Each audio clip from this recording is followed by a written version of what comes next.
Assalamualaikum warahmatullahi wabarakatuh. Perkenalkan, nama saya Milan Graini, NPM saya 19.209 dan saya kelas B. Di sini saya akan membahas mengenai permasalahan rahasia bank, yaitu yang tercatat dalam kasus rahasia bank yang sangat populer pada tahun 2008, yaitu kasus Bank Senturi, di mana Bank Senturi ini dalam kasus tersebut telah merugikan para nasabah sehingga banyak orang yang terkait dalam kasus Bank Senturi tersebut. Seperti yang kita ketahui juga, permasalahan yang terjadi ketika lembaga pinjaman seperti Bank Senturi mengambil alih bank yang telah mengalami krisis likuiditas itu pada tahun 2008 November, dan dari sana terungkap dana nasabah yang dihitung-hitung itu sekitar 1,45 triliun telah diselewengkan, dan polisi menetapkan kasus tersebut, yaitu yang dilakukan oleh Komisaris Utama Bank Senturi, yaitu Robert Tantular, sebagai tersangka utama, sehingga perusahaan Bank Senturi tersebut merupakan perusahaan fiktif yang tidak memiliki kegiatan seperti bank pada umumnya. Kemudian perusahaan tersebut mengajukan pinjaman ke suatu bank, sehingga setelah pinjaman itu cair, ternyata uang tersebut diselewengkan oleh perusahaan dan tidak digunakan untuk dana perusahaan itu sendiri. Dan modusnya dengan menjual reksa dan dana fiktif kepada para nasabah.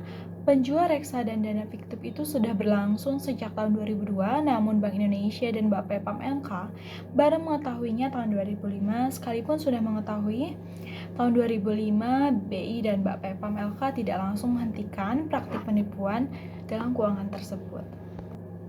Sehingga dapat ditarik kesimpulan, yaitu perlu adanya antisipasi khusus dari Bapepam dan Bank Indonesia, terutama mengenai kepemilikan dalam suatu saham bank, sehingga serta kaitannya antara bank dengan suatu grup usaha, karena dikhawatirkan dana yang dikumpulkan dari masyarakat hanya disalurkan kepada perusahaan dalam grupnya, bahkan tanpa memperhatikan aspek dari kelayakan usahanya, dan juga berpotensi terjadi markup, padahal pengelola keuangan harus terbebas dari berbagai konsep kepentingan.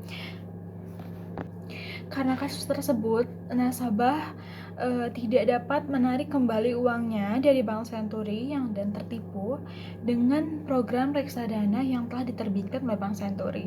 Sehingga berdasarkan kasus di atas, pasal-pasal yang dapat dilanggar oleh terdakwa yaitu pasal 49 ayat 1 Undang-Undang Perbankan dengan ancaman hukuman minimal 5 tahun penjara dan maksimal 15 tahun penjara, dan pasal 49 ayat 2 dengan hukuman minimal 3 tahun penjara, yaitu pasal pencucian uang ayat 6 di dalam Undang-Undang Nomor 15 tahun 2002 sebagaimana diubah dalam Undang-Undang tahun 2005, Undang-Undang Nomor 25 tahun 2003 dengan tindak pidana pencucian uang.